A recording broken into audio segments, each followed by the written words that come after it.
Isang mapagpalang gabi po mga kapana. Andito na naman po tayo. Muli po tayong lumao. At nakarating na tayo sa spot. Kabilugan ata nga ng buwan na mga kapana. Yung buwan, malaki na. At sana kahit kabilugan ng buwan, may sampay yung isda. At makahuli tayo ng pambenta at pang-ulam. Oras pala natin mga kapana ay alas 10:03 na ng gabi. A few moments later. Eto mga kapana, nakarating tayo sa ilalim ng dagat. Eto yung bumuot sa atin, isang kulambutan o cuttlefish. Laki naman kung tawagin ito sa amin, mga 1 kilo na ito mga kapana. Good size na kaya kunin na natin ito. Pwede na pang ulam. Sa pool kang laki ka. Thank you Lord, buwan naman na natin kulambutan or laki. Eto pang ulam natin mga kapana, pang calamares bukas at saka adobo. Salamat Lord.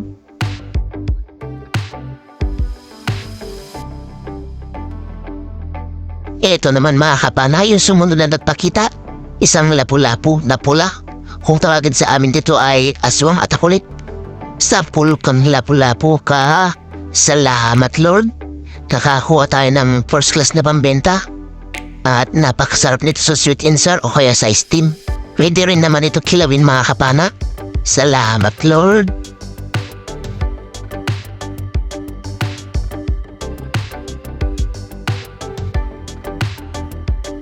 Hanap ulit tayo. Eto mga kapana, dalawang tanggit bahura, magkatabi. Kaya ayan, doble sila mga kapana nung pinana natin. Thank you Lord. Isang kalabit, dalawa yung nakuha. Danggit bahura or amplong kung tawagin dito sa amin.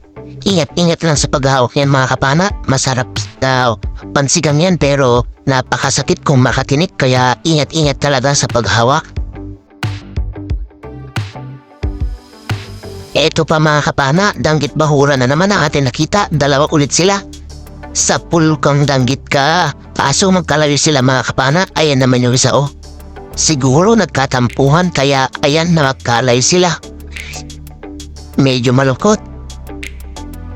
Kaya ayan, timingin natin at ayun, nasa pool din natin mga kapana.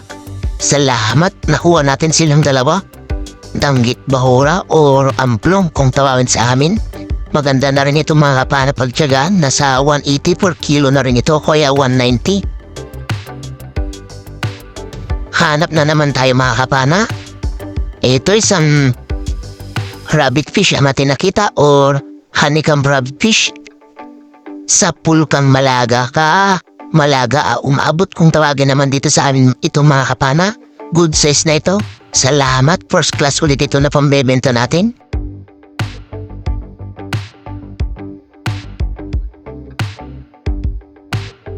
Another danggit bahura ang nagpakita dito mga kapana. Ito, malapad-lapad na rin. Sa pool kang danggit ka. Salamat at nakakuha tayo ng danggit na malapad. At malaki na rin. Thank you Lord, nakadagdag ulit tayo sa pambebenta natin. Eto mga kapana, danggit na naman ang nagpakita. Hindi pa tayo nakakalayo kaya eto, pinana na natin. Hindi pa natin tinanggal yung nakuha natin. Kaya ayan, dalawa na sila. Yan sa ating bala ng pana. Thank you Lord. Pandadagdag ulit yan.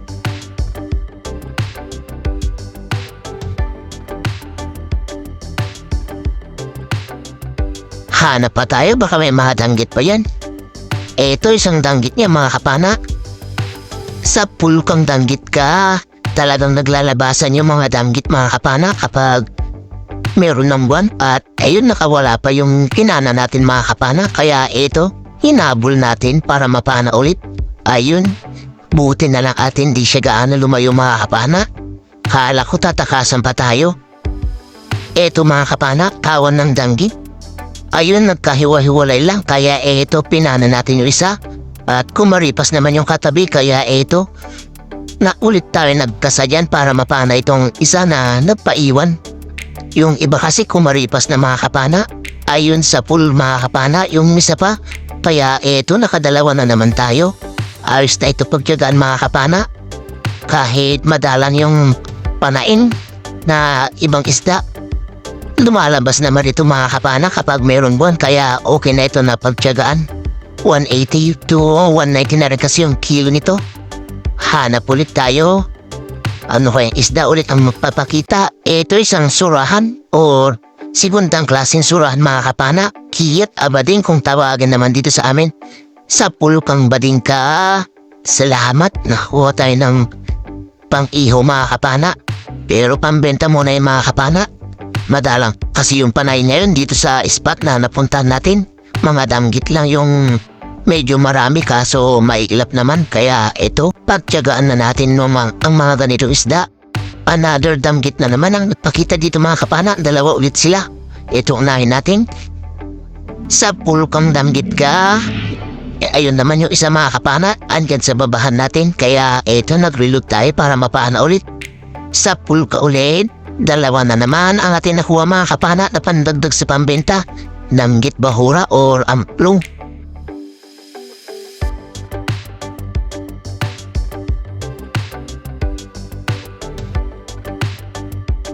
Hanap na naman tayo mga kapana. Ito isang bading na naman mga kapana or surahan. Sa pulkang surahan ka. Ito naman yung timbik ka bading kung tawagin dito sa amin mga kapana. Good size na rin ito. Pwede na pang ulam. Salamat Lord. Nakadagdag tayo ng pang ulam. Ito mga kapana, isang danggit na naman ang ating nakita.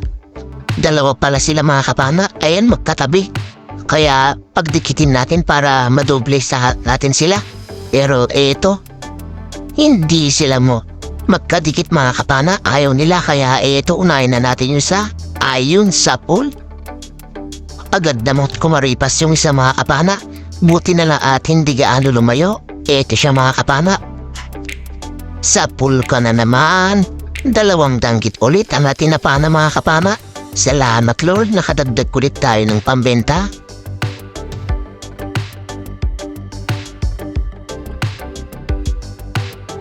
Panibagong paghahanap ulit na isda mga kapana. Eto, nandito sa may bahura, sa silong. Isang bading akiyat kung tawagin dito sa amin. Ayun sa pool.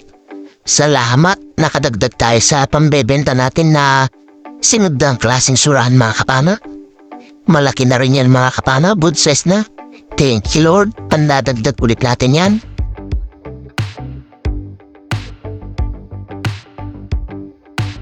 Hanap na naman tayo. Ito isang slick unicorn fish mga kapana. Good size na. Sa pulkang unicorn fish ka. Ito naman yung bading adrin kung tawagin dito sa amin mga kapana. Simundang klaseng surahan pa rin ito. Salamat. Masarap din ito na pang-iho mga kapana. Kaya sa sinugba. Salamat Lord. Nakadagdag na naman tayo sa pambebenta natin. At dito mga kapana, nakakita ko ng napakalaking luba. Ito mga kapana, papanahin na natin at ayun, napana na natin mga kapana. At sininyasan natin yung kasama natin dyan para pumunta dito. Nung makarating na yung kasama ko dito mga kapana, eto nailabas natin yung ulo kaya eto nag-second shot siya. Ayun, napana niya mga kapana at eto nailabas din namin. Salamat, malaki-laki ito mga kapana, jackpot. Malaking luba, mga 6 na kilo ito mga kapana.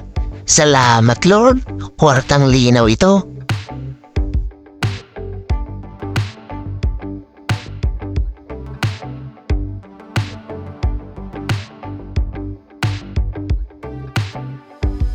Hanap ulit tayo mga kapana. Ito isang unicorn fish ulit yung nakita natin. Segundang klaseng surahan ayon sa pool mga kapana. Ito na rin yung huli na pana natin at umahon na tayo. At uuwi na. Oras na natin mga kapana ay 2:00 na ng madaling araw. A few moments later. Isang mapagpalang umaga po mga kapana. Andito na tayo sa spot. Oras na natin ay 4:00 na po ng madaling araw. Ayan po yung mga nakuha natin. Kukunti lang mga kapana. At buti na lang meron tayong nakuhang malaking luba. Ayan o.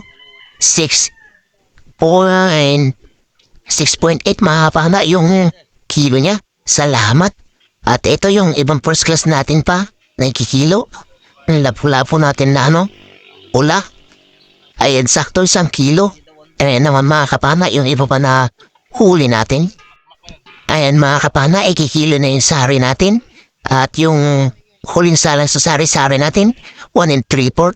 Yung unang salang natin mga kapana, pasensya, hindi natin nakuha ng video sa pagkilo.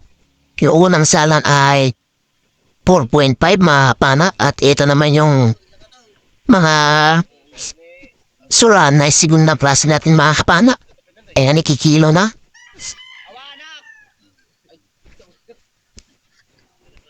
Ayan, sakto. 2.9 mga kapana, yung surahan na segundang klase natin. Ito naman yung mga danggit natin mga kapana at saka labahita.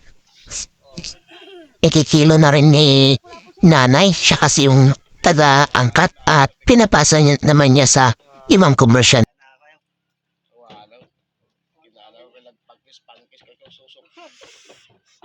Ito naman yung kilo ng danggit natin mga kapana.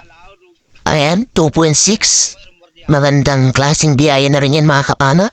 At ito, yung kuha naman ng kasama ko mga kapana, medyo nakarami-rami din siya at mas marami yung danggit na nakuha niya. At ayan, mas marami din yung sura na segundang klase niya na nakuha.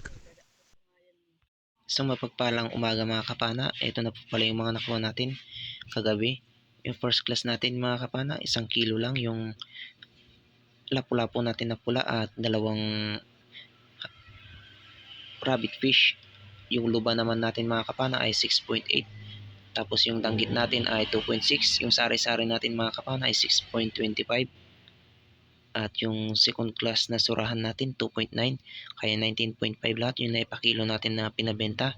Plus 1.2 na ulam yung cuttlefish natin yan mga kapana. Tapos ito naman po yung bayad ng isda natin, 4,216. Sa kasama ko, 3,778. Kaya ito yung bayad ng isda namin, 7,994 minus 500 na gastos, 7,494 na lang yung natira at pinag-apat namin mga kapana. Meron tayong kita na 1,873 bawat isa at ito naman po yung kabuuan na kilo na nakuha natin, 20.7 kilos. Ayan, malaking tulong na po yan mga kapanas pang araw-araw namin nagastusin.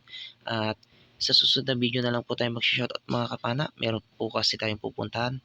Mamamana po tayo ng umaga. Subukan natin baka sakaling makakuha pa tayo ng panggastos sa pang araw-araw o kaya pang ulam.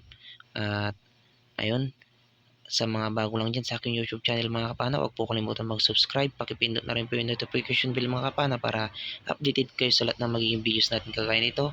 Mag-iwan na rin po kayo ng like, comment at pakishare na rin mga kapana para marami po pong makapanood ng ating mga videos. At ayun, maraming salamat muli mga kapana at ingat-ingat po tayo lagi mga kapana. God bless po sa ating lahat. Bye bye po mga kapana.